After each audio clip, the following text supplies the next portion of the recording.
for coming out. You can tell me afterwards if you've come for the raffle or for the presentation. I'm really pleased to be here. I'm sure you know that our actual building, the laboratory that I work in, is just down the road. And one of our missions at the laboratory is to generate knowledge, and the other mission is to exchange knowledge. And this is one of the events that falls into the knowledge exchange category. And we are always thrilled to have the opportunity to speak to the community and to learn from people who are within the community about the questions that they might be having or the ways by which they can help us think about the research that we are doing. So I hope that you will enrich this conversation tonight with your own ideas and with your own observations, and that we can have it more like a conversation rather than me telling you things that I've been thinking about over the years.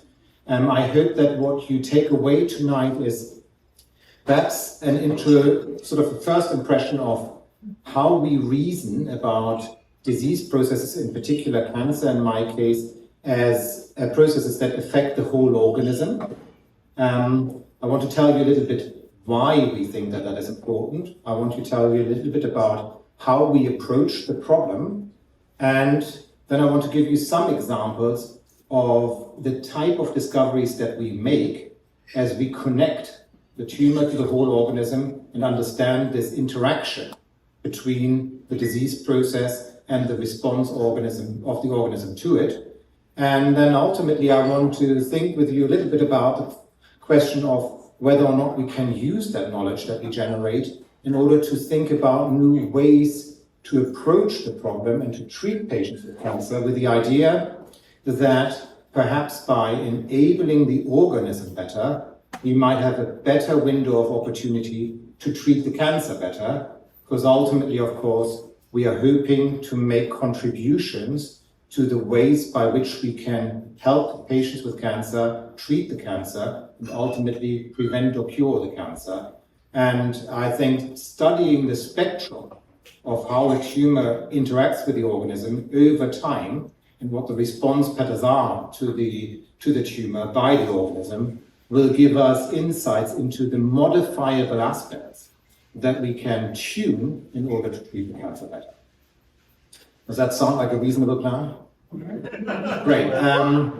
I don't want to be presumptive, but I assume that many of you have met patients with cancer. Some of you may have had cancer yourself. Some of you have seen patients die with or because of cancer and have kept them company as they went through that process.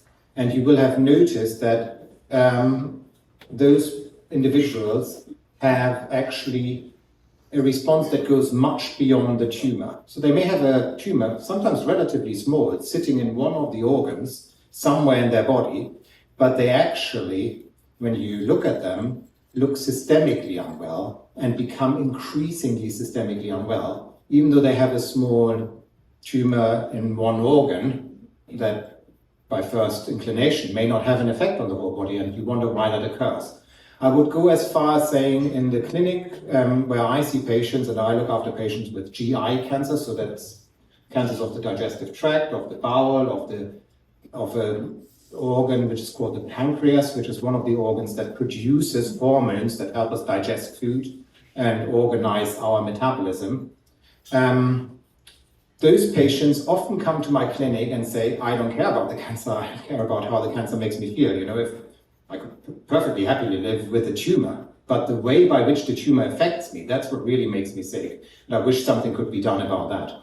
And that's perhaps the first slide that I brought along, where I wanted to sort of tell you that one of the things that motivates us in the lab, in my lab specifically, people like Amanda who do wonderful work on this interaction and understanding how it works, but also at Cold Spring Harbor Lab as an entirety, and also as a community, as Amanda alluded to, of scientists and clinician scientists around the globe. It's now a sort of increasing awareness that we have to listen to these questions that patients ask and have been asking for many, many years and decades. For example, simple questions like, why am I not hungry even though I'm losing weight? If you think about that, that is seemingly a very deep paradox. If any of us were to stop eating in order to lose weight, one of the things that would happen is we would become increasingly hungry. And patients with cancer, as the cancer progresses and as they become more and more unwell systemically, often experience that hunger does not arise. They have no interest in food. Actually, I would go as far as saying that significant distress for patients with progressive cancer, especially pancreatic cancer, is exactly that. They know that they should be eating, but they don't feel like it, and their relatives observe it as well, and they make their favorite meal, and you may have been in that situation and offer that favorite meal to your friends or family, and they have no interest in it, and in a way that sort of creates a lot of distress and suffering on all sides, not only amongst the patients, but also amongst the relatives and those who love the patient and look after them. Another question that I get frequently asked is, why am I so tired? Why am I losing so much energy? And a question related to the therapy, why is this happening to me? Why is my body unable to do something about it? And more importantly, and that's where Amanda and I are called into duty, why has nothing been discovered yet that can be done to make me feel better? And those are the sort of questions that drive us to do our research and to commit to the program that we are trying to deliver as part of our laboratory. I should say, as a sort of personal story, this picture here is of my dear mother who died as a sort of twist of irony of cancer cachexia. That's not why I'm studying it. I had started studying it when she suffered with cancer and became increasingly slim and slender and was increasingly losing more weight. But it's one of the ironies of life that I was, even in that situation, unable to help my own mother. And it's probably one of the things that has motivated me further. One of the things that she was an intelligent woman, and she made this observation, my body's being used up, I have no energy left. And I mean, this is a personal story, but you may actually know a more sort of prominent individual who suffered with the same condition. I'm just as a sort of illustration of pictures, you will perhaps recall the actor Patrick Swayze, who is famous for a variety of movies and was famous when I was a child. I remember going to the film Dirty Dancing with my father while I was at a chess tournament. I was maybe 13 or 14. He was quite bewildered by it, but I enjoyed it. And so he actually developed pancreatic cancer, and during the process of dying from pancreatic cancer, went through this process as well of losing substance, essentially muscle wasting away, fat tissue wasting away, and literally withering away from the condition. And my mother, as I said, observed this fact that her body was being used up, and actually that's very apt. So this condition has been known for thousands of years. When it was first described in Greece, sort of by the Greek philosophers and physicians of the time, they termed it cachexia, or kakos hexos, and fused those two words. And when you translate that from ancient Greece, that means bad condition. So essentially, the name that we still give this condition in this day and age as physicians is thousands of years old and is purely descriptive. Essentially, it just says you're not as well as you used to be. And I would say that until a good number of years ago, maybe now a decade ago, our understanding of the condition had not really advanced. It was truly a syndromatic understanding. By syndromatic, I mean we had an idea of what was the appearance of patients who were suffering from this condition, but we didn't understand what was causing the condition. And so that's what drove my research interest. And as I said, now there's a growing community. And as Amanda mentioned, I've now even had the privilege and the responsibility to lead or co-lead a team of international scientists from different areas that bring in their expertise. And we are studying it across the board. We have mathematicians on the team. We have molecular biologists on it. We have cell biologists. We have people who study fruit flies, because in fruit flies, we can study the whole organism. We have people who study mice. We can study all the cells in fruit flies. We've got people who study mice and mice as the disease progresses because they are good model systems for the human condition. And we have people who study humans and who think about developing clinical trials in the space. But I think by having this team across the board, we'll be in a better position to tackle the problem. And one of the things that we also do is we bring people from different expertise. So one of the things that you may have experienced as a patient or as a relative, often you end up with subspecialty treatment very quickly. You go and you say, one part of my body is hurting. And so you go to the specialist for that part of the body. And when you have cancer, and say you have breast cancer or colon cancer, you go to the specialist who deals with the tumors in that specific area. But you do not get the care that reflects the connectivity of the system. And before I came up on the stage, I already had some conversations with people in the audience who pointed out this obvious paradox in medical care, that when you present with a problem, you go to the people who focus on that problem. But as we all know, if you tune a problem somewhere in your body, other things are connected to it, and it's a sequence of events. And so it can be argued, I think, quite convincingly from first principle, that the interaction between cause and effect and the intercommunication between organs is an important thing to research and to understand, so that we understand this sort of connectivity and how to modulate the connectivity. And that's really the approach that we are taking. So we are thinking of the organism and the organ systems as interconnected, and as this interconnectivity being driven by events that happen in the tumor or that are initiated by the tumor. And I was wondering if any of you can think of a communication mode by which tumors might reach out into the organism or might affect the organism. Because you will know this from your understanding of biology, and there's no direct clue on the slide, so don't look there. I've deliberately removed it. But you will know about modes by which one part of your body communicates with other parts. Any ideas? Yes, please. Physical intrusion. Physical intrusion is a good point, and we will discuss that. Thank you. Any other ideas? Yes, please. Hormones. Yes, very good. Those are two big categories. There's one last one missing, perhaps. Neurons. Yes. So already we are designing our, is there one that I've overlooked? Vesicles. Okay. I put them into the hormone category for now. Okay. And I'll tell you why in a second. So let's go through this. So one of the things that can happen, and that's the first point, a tumor can have a direct effect on the organ that it affects or on an adjacent organ. Say, for example, it grows next to the bowel and presses on the bowel, and as a consequence, physically obstructs it, and transit of food is impaired, and as a consequence, you can't eat so well, and as a consequence, you lose weight, because weight loss ultimately means that you take less energy in than you use.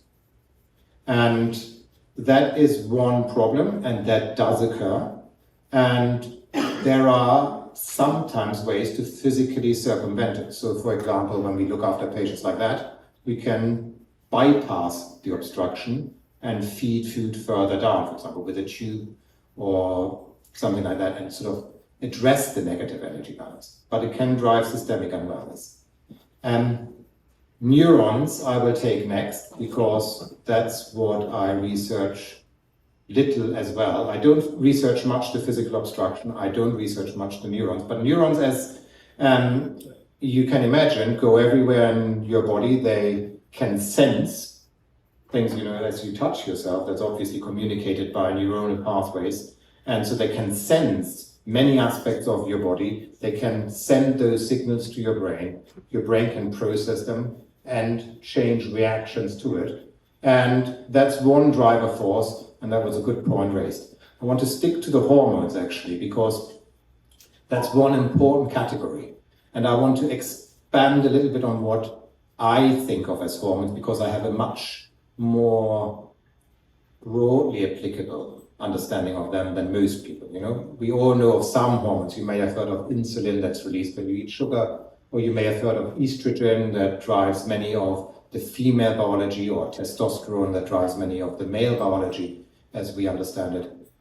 But what I would propose a hormone is a substance that is released somewhere in the body, then enters the circulation. So goes into the blood, is pumped by the blood into the rest of the organism, and then passes a specific receptor, so a switch that is switched on or off because this molecule binds to it. Wherever it goes, if that switch is expressed, wherever it goes, and then changes biology. So it's a specific interaction mediated by a messenger molecule that is released somewhere in the body. And these messenger molecules circulate in our body all the time. At this very moment, you have a whole array of them going through your body, signaling different things to your body. As you go to bed tonight, they help you fall asleep. As you wake up tomorrow morning, they help you wake up. They direct your overarching biology, as I said, in terms of your biology of your sex, or they help you sort of respond to food intake. They make you feel hungry. They make you feel not hungry. All of those things are in part, at least, hormonally mediated. And they also make you sense inflammation. And that's a bit of a liberty that I take. So there are some molecules that are released in tissues as they become inflamed that also enter the circulation, that act like hormones, but that are not necessarily classified as hormones in the natural sense. They're called cytokines or inflammatory cytokines. And those molecules, we are beginning to understand, are very relevant as the tumor communicates with the rest of the organism. So those molecules can leave the organism, can leave the tumor, go out, go to any of these organ systems, and change biology. And one of the loops that my lab is particularly interested in is how this connectivity then arises. So a molecule might be released by the tumor. We study an inflammatory molecule which is called interleukin-6. Details don't matter. Can be sensed by the brain in specific areas of the brain. Thereby it can change behavior. So it can make you feel tired, can make you lose your appetite, it can make you lose your interest in food. It can change the biology of the liver, which is the main organ that processes food. And it can change how the food is processed by the liver. It can thereby directly and in part indirectly and in part directly change your hormone state of other hormones. So if you don't eat enough, that's a stress for your body. Your stress hormones go up. And when the stress hormones go up, they start modulating the immune response in your body and suppress it. And so that can then change how the immunity can interact with the tumor and how it can potentially attack the tumor, and how therapies that are now being developed that harness the power of the immune system to treat cancer can be impaired in their function. And so I hope you understand by thinking about that loop, how a molecule that is released by the tumor might ultimately, through a stepwise connected process, actually reduce the very process that the body might have within it to fight back against the tumor. And if that makes sense to you, and I hope it does, then you will see how that understanding can potentially help us to reason about how we can enable the body to fight back against the cancer better, because we can think about blocking parts of this circuit of events, of this event chain. And once we interrupt them, we might be able to enable the body's ability to push back against the tumor better.